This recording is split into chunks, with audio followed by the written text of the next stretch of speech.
Assalomu alaykum hurmatli o'quvchilar. Demak, New Roundup Starter kitobidan keyingi 5-mavzuyimizni boshlaymiz. Bugungi mavzuyimiz personal pronouns. O'zbek tiliga kishilik olmoshlar deb tarjima qilinadi. Demak, bu juda ham oson va oddiy mavzu. Buni tezda o'rganib o'zlashtirib olsak bo'ladi. Demak, bu 25-si, demak, audio. Uni eshitib takrorlaymiz. Uni Telegram kanalimizda bor. Uni qo'shilib eshitsangiz bo'ladi.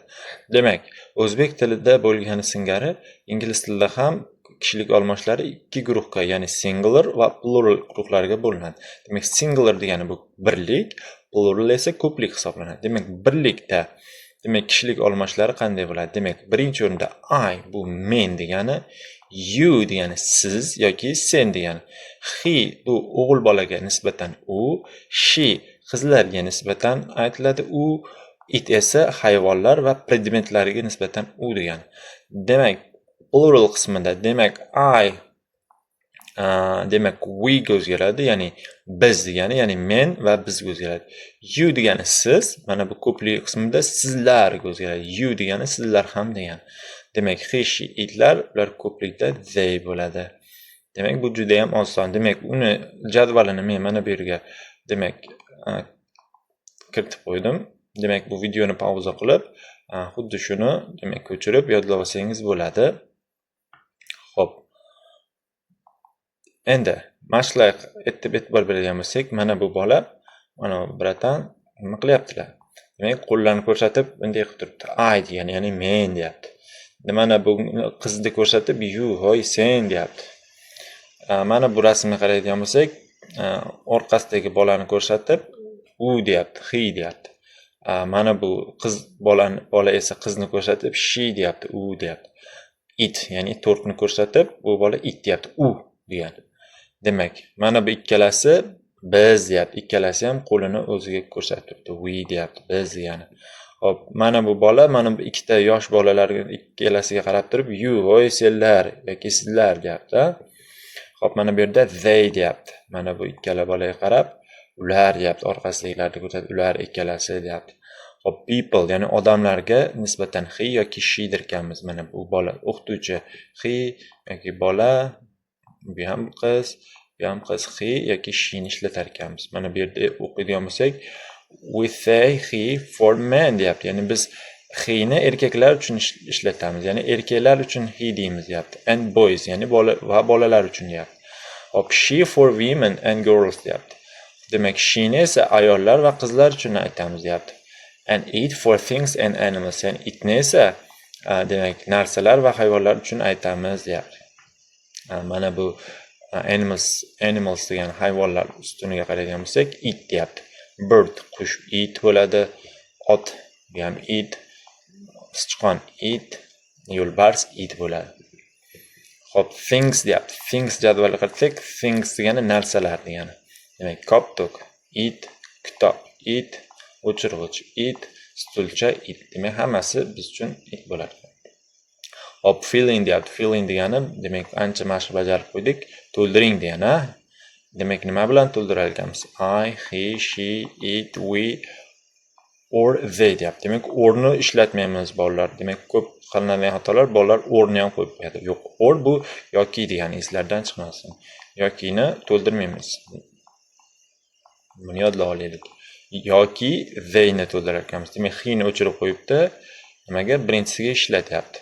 Birinchisiga ishlatibdi. Endi mana bularga qarab, kimni ko'rsatayotganligiga qarab, he, she, itlarni qo'yib chiqamiz. Hop, fill in deyapti. Yana to'ldirar ekanmiz. He, she, it, we or they. Demak, shularni qo'yib chiqar ekanmiz. Buni qanday ishlaymiz? Demak, Mariya deyapti. Mariya degani bu qiz bolaning ismi. Shuning uchun she deyapti. U bo'ladi. Qizlarga nisbatan hat deyapti. Hat bu shlyapa. Shlyapa biz uchun jonsiz predmet. Jonsiz predmet bo'lgani uchun biz unga itni qo'yishimiz kerak bo'ladi. Hop, buses deyapti. E'tibor beringlar. Buses degani avtobuslar. Ko'plik bo'lganligi uchun biz nimani qo'yamiz? Kommentariyada yozib qoldiring. Hop. Match the correct pronunciation to the picture. Demak, to'g'ri pronunciation, uzr adashib ketdim, pronounce ekan. Demak, to'g'ri olmoshlarni rasmlarga moslang deyapti. Hop. Mana bu yerda demak olmoshlar turibdi. Men, biz, sizlar, ular, u, he, she, you qisqasi mana shularni nima qilar ekanmiz? Mana bu rasmlarga matching qilib chiqar ekanmiz, joylab chiqar ekanmiz. Masalan, I deb ko'rsatyapti birinchidagi qiz, shunga strelka to'g'ri kelyapti bunga. Xo'p, ikkinchisida we deyapti. We deb qaysi rasmni ko'rsatyapti? Demak, mana bular biz deyapti. E'tibor bersangiz. Qolgani ham xuddi shunday qilib bajarib qo'ygansiz. Read and circle deyapti. Demak, rasm berilgan, rasmda demak to'g'ri pronounni demak doiraga olib qo'yishimiz kerak ekan. Mana ikkita qush turibdi. We bo'ladimi yoki they mi? We degani biz. Qushlar biz deya olmaydi. Ular they bo'ladi, ular bo'ladi.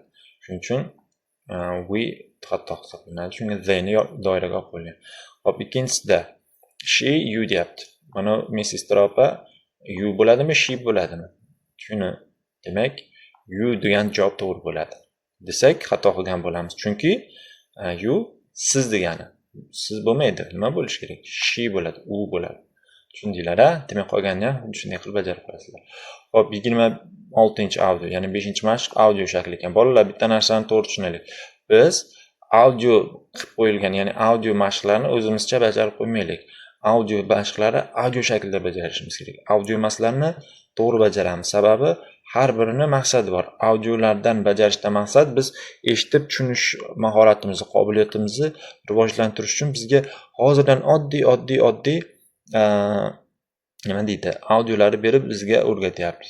Shuning uchun befarq qaramasligimiz kerak. Har biriga alohida to'xtalishimiz kerak. Demak, bu mashqda demak audio shaklda 26-Telegramdan topasizlar. Demak, eshitib yozasizlar 9 tasini. Demak, yana yozar ekanmiz. He, she, it, they ni yozib chiqar ekanmiz bu yoqqa. Xo'p, match deyapti, ya'ni moslang deyapti.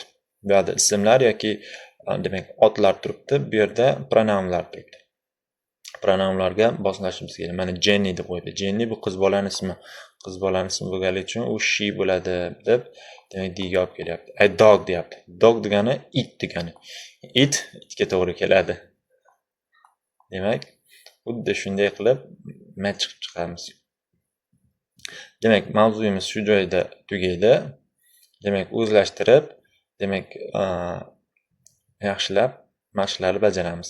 Demak, qandaydir savollar bo'lsa, demak, kommentariyada qoldiring. Albatta, men shaxsan o'zim javob beraman. Demak, video haqida fikringlarni, qandaydir savollar bo'lsa, kommentariyada qoldiring. Video yoqqan bo'lsa like bosing. Kanalga obuna bo'ling. Biz hali Roundupni barcha qismlarini, demak, mavzularni, grammatik qismlarini hammasini ko'rib chiqamiz. Darsimiz tugadi. Salomat bo'linglar.